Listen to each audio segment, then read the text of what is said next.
Hey, welcome back, and we're going to do our next video for the year 3 series. And in this video, I want to kind of flesh out maladaptive coping strategies. We talked about this before, but like I only did it like really lightly, and I feel like I did it. I've talked about them off and on in different videos, but I wanted to give like a different perspective because it almost seems like every year as a therapist you just kind of learn something new, and it just puts layers and nuances onto information that you've already known. So your perspective, it grows the more books you read, the more clients you see, the more continuing education you do. Things just have a tendency to grow, and I think that's a really good thing. So, of course, we all know maladaptive behaviors are just unhealthy, ineffective ways of coping with something difficult or stressful. While they can be effective in helping you avoid distress in the short term, over time, maladaptive behaviors can like negatively shape your social interactions, professional interactions, success in school and work will be affected. The ability to function in a healthy and appropriate way within society, it becomes really compromised, right? So if I'm used to doing something maladaptive, cutting people off when they speak, and not saying that that's a maladaptive coping skill, it's just a maladaptive behavior. After a while, people are going to get annoyed and kind of sick of me, and they're like, yeah, I don't think I want to talk to them anymore. That's a lot. That's a lot to deal with. So, maladaptive behaviors are highly individual, right? So, many people use them to achieve a specific goal, right? Like improving your mood, for example, and they tailor that behavior to support that goal. So over time, they can become habitual. And I'm going to have a video about habits because I think that habituation is a very important thing. A lot of times when I talk to clients who have issues with drinking or smoking marijuana, a lot of them want to stop, but because of the habit of drinking and smoking, they have difficulty doing so. And I think that's the thing that, um, you know, that habituation, that becomes the thing that we try to break with some behavioral activation, which I spoke of in a separate video.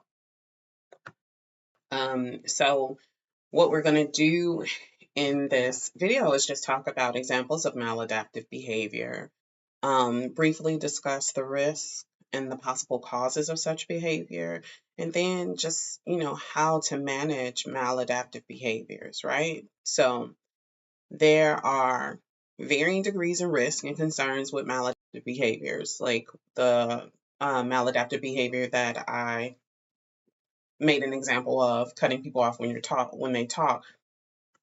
That's a very small maladaptive behavior, right? Like that's I mean, it's a big deal because it's annoying, but it's not one of the larger. So some behaviors again seem harmless. Nail biting is an example of that, while others are severe and can be unhealthy, aggressive, and destructive or disruptive, right? Maladaptive behaviors, they form throughout our life, right? And that's for several reasons. And a lot of times those can be couched in what we call protective behaviors, because I need to do some things to keep myself safe. And if those are maladaptive behaviors, then I'll do that also, right? An example of being when they cut the person off, maybe the person that's cutting you off isn't obnoxious, but they're cutting you off because when they were younger, like nobody listened to them, and now they have the mindset, oh, of you're gonna listen to me, because I felt unheard all my life. And of course, it's not done with malicious intent, but it's a maladaptive behavior, and socially it can cause an issue. So maladaptive behaviors can just kind of cause all sorts of challenges, right? So being unable to hold close relationships, you experience harmful thought patterns like negative self-talk, which when it comes to maladaptive behaviors, when you exhibit them, they confirm negative thought processes or negative beliefs about yourself. And so it can really cause, you can struggle with self-esteem, having cognitive challenges like attention deficit, right? So if you have maladaptive behaviors set up around your ADD or ADHD, if you don't create some kind of structure or counter behaviors, you're going to struggle with that for the rest of your life. Like you're creating long lasting habits. So, having difficulty adjusting to school, work, or social situations, having poor communication skills, having poor social skills, and lacking empathy, or compassion for others. And I know people are thinking, well, you can't teach empathy. You can, but you can practice empathy. And if you get to the point where you're not practicing empathy, you can come off very self centered, and then that will affect you in the long run. You know, so it's just figuring out the right way to handle things. So I also want to make sure that everybody knows that. You know, I mentioned it previously that maladaptive behaviors can happen in childhood, I mean, because of childhood issues. But that's not the only way. It's not only the result of childhood stress or trauma. You can sometimes they form out of psychological need or the desire to avoid difficulties or cope with stress, right? So if some people, and I'm going to use this example, and I don't want to make it seem, I just don't want to seem judgmental, but some people feel like they're above doing drugs and alcohol and don't want to deal with the shame of doing drugs and alcohol to make them feel better. And so some people binge eat. And I'm not saying that they make a conscious decision to say, oh, drugs and alcohol are beneath me. I'm just going to binge eat. Sometimes that that work is subconscious, and it would be less shameful to say to overeat than it would be to do drugs and alcohol. You overwork. A lot of times people don't think being a workaholic, we accept being a workaholic. I've said it a couple of times myself until I realized, okay, I need some work life balance. I need to do a lot better here in this area. And so I actively try to create balance in my life. Self-harming behaviors like cutting and suicidal ideation has become a maladaptive behavior in the sense that um, that emotionally manipulation piece, manipulating piece, excuse me, when kids are upset at their parents and they say, well, I want to kill myself. That is obviously a maladaptive behavior, but the scary thing about that one is you don't want to take that one lightly, right? So when in doubt, ER, or call the national hotline 988 and let them evaluate the person and call out mobile crisis if needed. And then, of course, we talked about substance use, right? So examples of maladaptive behaviors. And so I want to make sure that people understand that stress and trauma. So trauma and stress will make you more susceptible to using maladaptive behaviors or exhibiting maladaptive behaviors. So the first one we'll talk about is anger. Everyone experiences anger, right? Anger is one of our core emotions, and it helps make us aware of possible injustices or mistreatment, right? So experiencing and expressing anger in and of itself is not a maladaptive behavior. However, when you harbor or constantly experiencing anger, it can become emotionally, psychologically, and physically unhealthy over time, right? So holding on to anger for long periods or using it to act unkind, unfair, or aggressive or in aggressive ways towards others is considered a maladaptive manifestation of anger. And we've seen those people, right? We've seen those people that have been mishandled, who've been hurt, and that they overall treat other people poorly. And it's like, okay, what have we done to you? Like, you you see it most often in these what is it, action movies where you have these you see the villain origin story, and it's like, okay, it was that one person. Why take out all of New York because one person ticked you off? Like, get therapy, right? And so I know I'm making light of it, but it very much so creates a problem in your life, because for a lot of people, anger will manifest itself into aggression. If you have children that were raised in a house where anger was one of the paramount of emotions expressed, and then violence came with that, aggression came with that, then they learn that that's normal behavior, and they'll continue to exhibit that. So it's harmful for yourself, and it's harmful for others.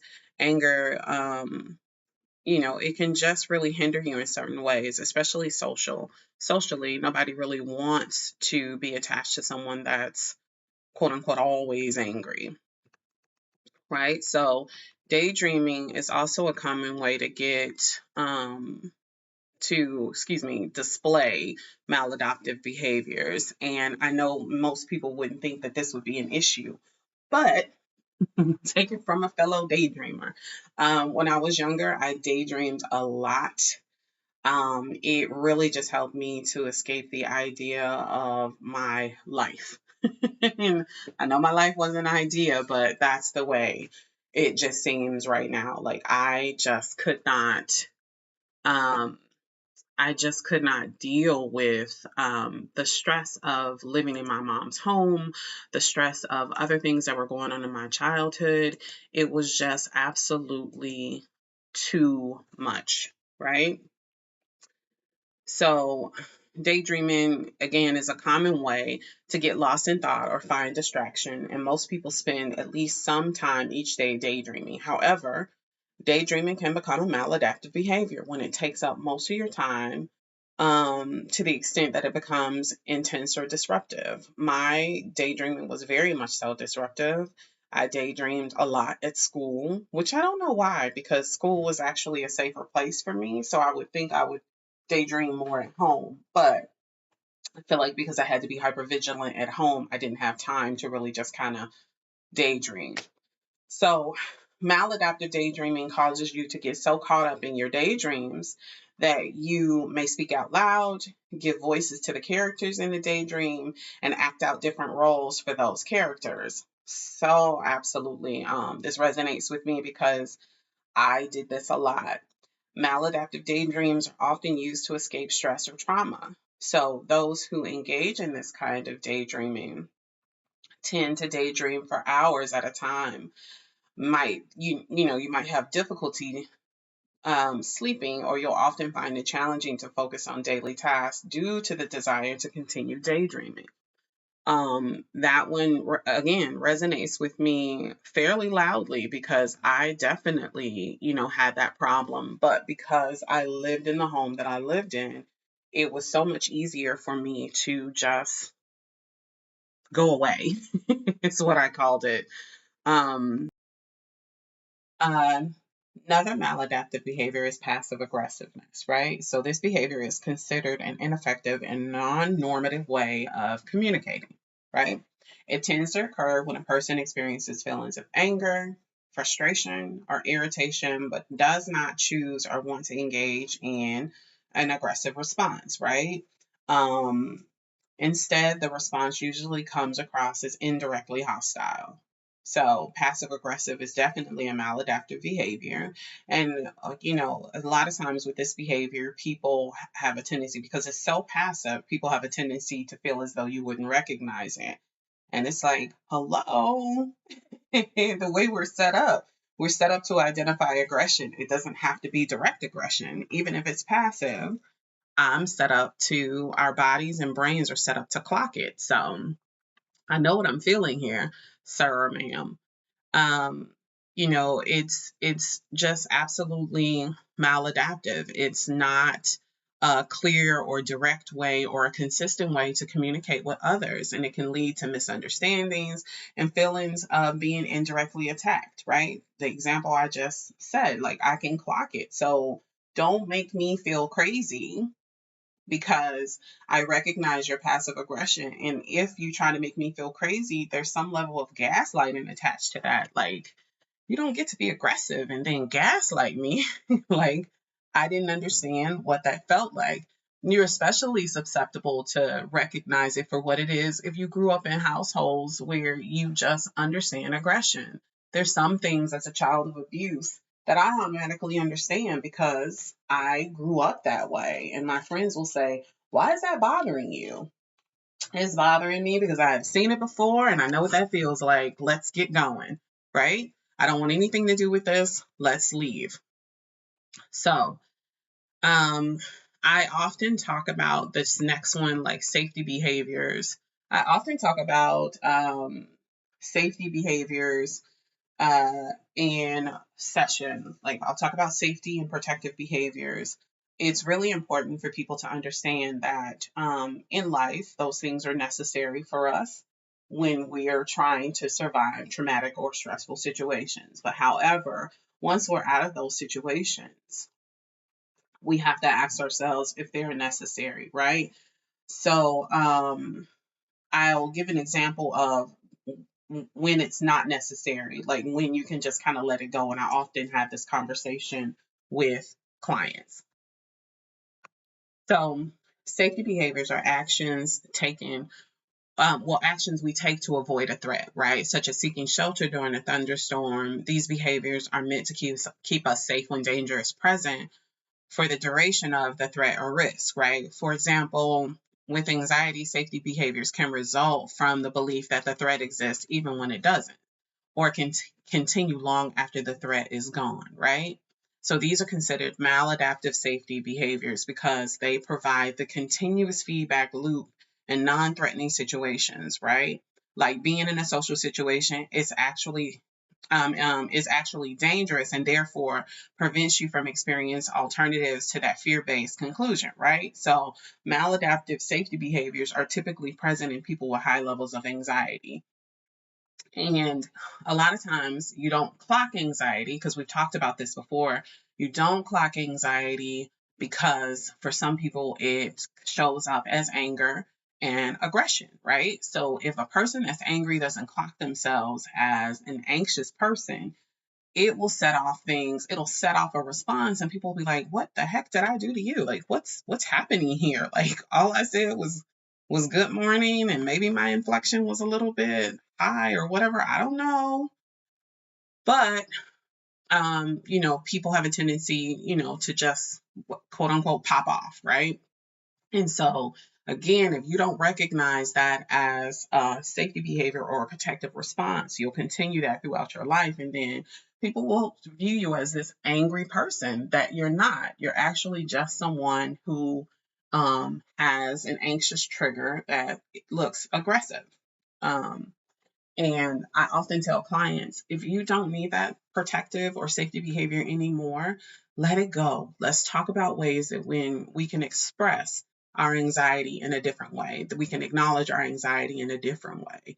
And it's usually successful over time. You just have to give it time.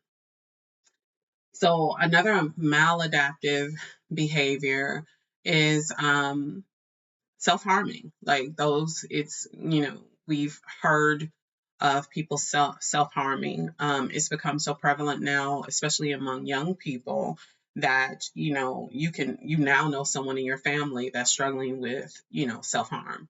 That might not be all of us, but it's either in the family or it's someone we know's child is struggling with it. And for some adults, because it's some adults are struggling with it too, is what I'm trying to say. So self-harming behaviors are those that are intentionally causing bodily injury, such as cutting, burning, and intentional poisoning. Those who self-harm often use it as a release to emotional pain or avoid psychological distress, rather than cause death, right? So all forms of self-harm are maladaptive, as they are unsafe ways to try to cope with pain and distress, right? Just like I said before, like most people who self-harm are adolescents, and in adolescent girls. However, there are adolescent boys and there are young adults that still participate in self-harm. So you still want to ask questions about, where people are, how do they need to, how would you need to support them through through learning more adaptive coping skills instead of self harm, and understand that self harm doesn't just go to the cutting and the burning and intentional poisoning. Some people will hit themselves, will bang their heads. Um, those things can be very much so dangerous and cause some long term issues. So you want to look out for those also. Um, a lot of times, too, with maladaptive behaviors, you have sexual behaviors. So, sexual maladaptive behaviors are forms of unhealthy and unsafe compulsive behaviors that serve as a way to distract from psychological distress, right? Including sexual behaviors, right? Sexual maladaptive behaviors occur when you continuously engage in sexual thoughts, urges, and behaviors. So there are two categories of sexual maladaptive behavior. There's paraphilic, which are sexual behaviors are socially unacceptable behaviors that involve human objects and non-consenting partners. And so that's like pedophilia or is fetishism. Fetishism. Fetishism. That's a hard word for Elmo. But we are going to move on. And then you have non paraphilic, which is sexual behaviors usually involve more typical sexual behaviors and desires. And that's, having multiple partners, fixation on another person, and compulsive use of pornography. These sexual behaviors are common after people who have received some kind of sexual trauma in their lives, right? Molestation, rape, sexual assaults, like all of those can create some paraphilic or non-paraphilic sexual behaviors in individuals. These are kind of so non-paraphilic. You can talk to just a general therapist about that to just kind of work through those thoughts. But when you get to the point where you're paraphilic, you definitely want to talk to someone just specialized. One of the things too, so I group these together, like sexual maladaptive behavior and suicidal ideations are very difficult things for people to talk about. And you definitely want to go to someone you trust.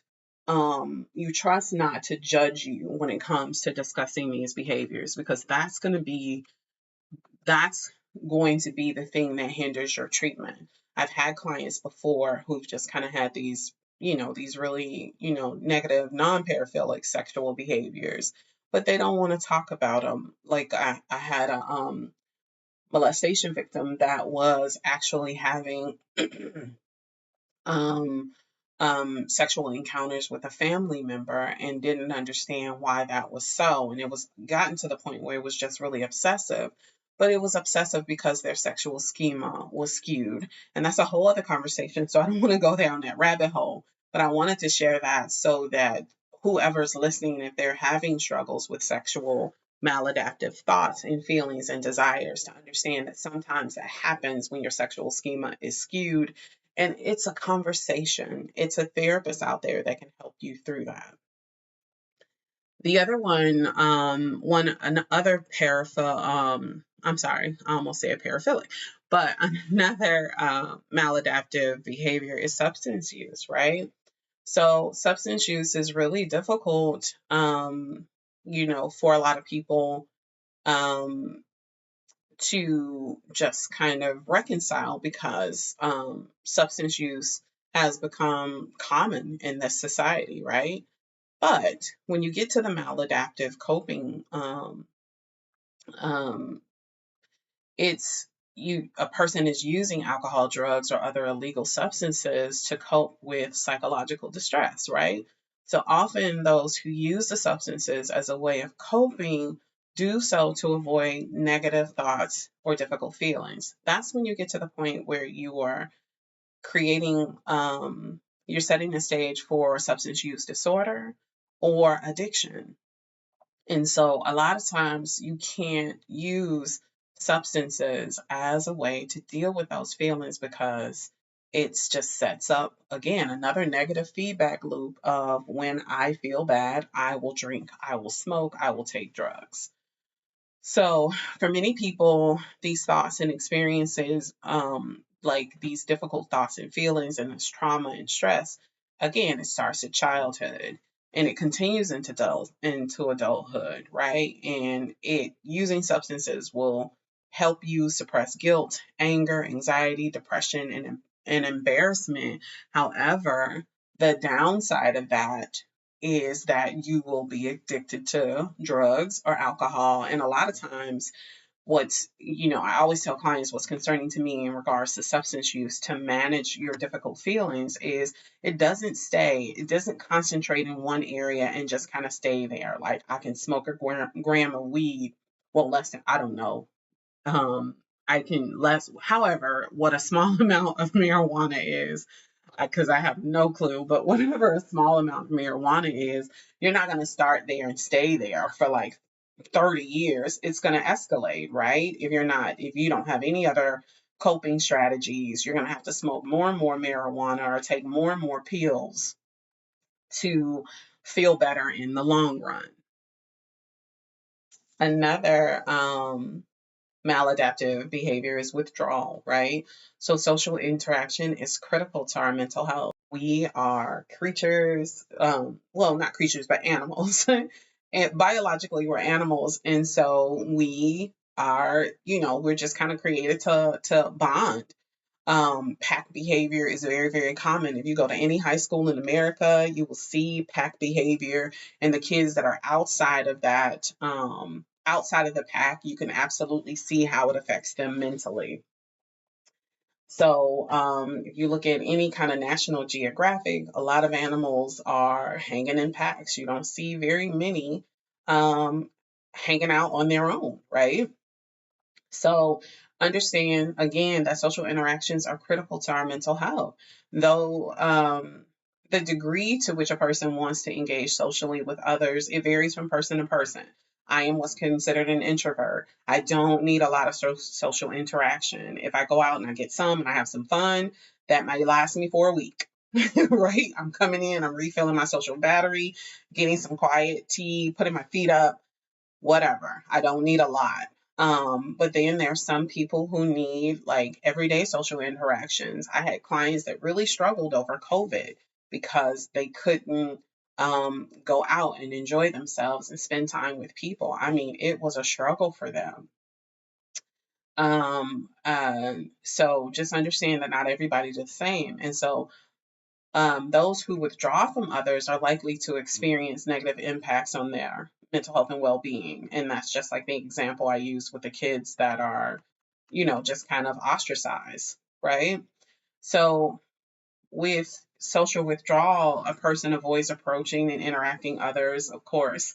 That person will seem standoffish. That person sometimes will have issues with social anxiety, right? And anxiety, of course, we talked about that several times and how it catastrophizes and it creates this really negative view because you're making all these assumptions, but you don't really know. I often tell clients like socialization is a muscle, and if you don't use it, it's going to become a problem, right? Um, so you want to go out and you want to use it. You want to talk about my age, but a couple of years ago, I was talking to someone. I'm socially awkward. I've embraced it. I think it's part of my charm. That's what I tell myself. Um, so a couple of years ago, this guy said something to me, and me being me, I gave him the finger guns, and I kind of clicked and clicked my teeth at the same time. And I was perfectly fine with that. Like that's who I am. I thought it was hilarious. That's just who I am as a human. I want to have a good time. I want to be joyful. I want to just spread cheer. And if that person thinks that was weird or awkward, then that's fine. We don't have to interact again. I'm not going to lose time thinking about what you find acceptable if I know that I'm presenting myself to another person and I am authentically me, I'm kind, I'm considerate. If I'm all those good things, have at it. if I'm not your cup of tea. And so we already know like the risk of people who just kind of exhibit maladaptive behaviors. I've talked about it throughout the video. It's typically people who um, who experience trauma in some way, neglect in some way. If you didn't get your needs met, like food, shelter, medical care, those kind of negative and harmful childhood experiences, you'll struggle to cope. You'll come up with maladaptive behaviors to protect yourself. Um, and it's a real thing. And a lot of people think because just because of excuse me, I don't want you to walk away thinking that only childhood experiences will create maladaptive behaviors. So will adulthood. Traumas in adulthood will treat the same thing. Well, excuse me, will have the same effect. I don't know why it's hard for me to talk today.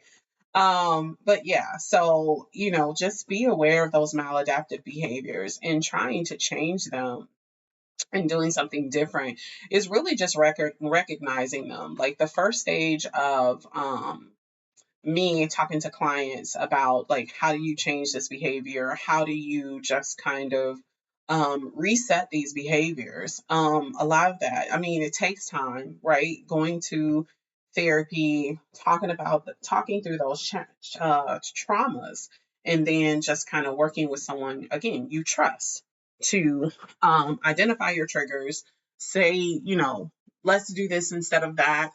There's just a lot to go through, which is why I think I'm mentally stumbling because there's a whole process. So definitely speak to a therapist about these things. I wanted to bring them out as maladaptive behaviors and help people to understand that maladaptive behaviors happen because of traumas. They happen because of negative experiences.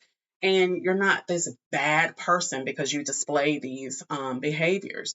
There's a reason, there's a source. And the thing that you want to address is the reason and the source, and then change the behavior. So I hope that was helpful. I will see you in the next video. Have a good day.